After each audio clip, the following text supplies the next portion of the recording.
here at SEC Media Days with Georgia quarterback Carson Beck. Carson, thanks for being here, man. Absolutely. Thanks for having me. So first question for you. How often are we doing an oil change on the Lambo truck? How frequent is that? I think it's every 7,500 miles. That's not bad. I know, it's not bad. I haven't had to get an oil change. That's not bad at all, man. Coming into this year, obviously a lot of excitement around Georgia, and you going into your second year. When did you feel like last year you kind of got comfortable being the guy? Yeah, I think the Auburn game was a very pivotal moment for me, and I think a lot of people go to that game. Obviously, it was a very difficult environment against a good team. I mean, they brought their A game that game, and we knew they would. And then, obviously, we had some turnovers in there. But with that, we had adversity. We showed composure. And I think for me, I grew a lot throughout that game because I realized, like, I got to go and we'll go, you know, like if I can perform, like we're going to get this thing done. And I kind of put that on myself. And throughout the rest of the season, I always went back to that game and instilled confidence in me the rest of the year. Do you feel like the offseason is different for you this year? Obviously, like knowing, hey, I'm the guy going into the season, we're building around me in some sense. Like, does that change your approach at all to this upcoming year? Yeah, I think it changes it a little bit. I think obviously, you know, the main thing is the main thing, and the things that I always work on and focus on are always going to be there. But I think last year coming into the season, I was much more internally focused because I was competing for the job. Like I had to look at what I was doing most of the time and like try to improve in every single which way. But I think now that I have a season under my belt, those things are still very prevalent. But I think my focus has become more outwardly focused on my teammates and how can I be the best player to make the people around me better.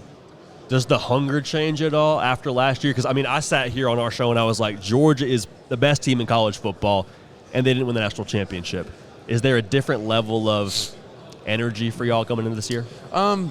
No, I think each year the energy remains the same regardless of what happened the last year because it's a new team. Every year it's a new team. There's new players. There's new faces. Obviously, you're going to have those same guys that are coming back that have produced in the past, that did produce last year. But I think that energy is always constant, and Coach Smart does such a good job at, you know, year to year, game to game, at keeping it super simple and just one thing at a time. Last question for you, man. Appreciate all your time. You've chosen to stay at Georgia a couple of times, from, you know, waiting your turn to then this past year deciding to come back for another year before going pro. What is it about you being able to kind of block out the instant gratification and staying at Georgia and kind of your path overall? Yeah, obviously in a world where everybody is so instant gratification focused, you know, we have our phones that are so fast and you can get information in one click.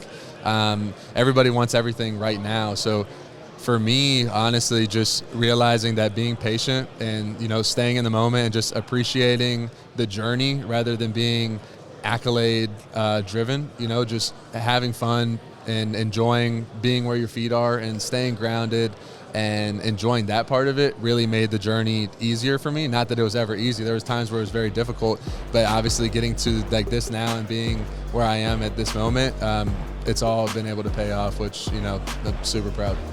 The freshest man at SEC Media Days, Georgia quarterback Carson Beck. Appreciate all your time, man. Best of luck. Thank you. Hey, y'all. Thanks so much for watching. Subscribe to the channel here to make sure you don't miss an episode of The Hard Count. Also, be sure to check out other videos on the On3 YouTube channel.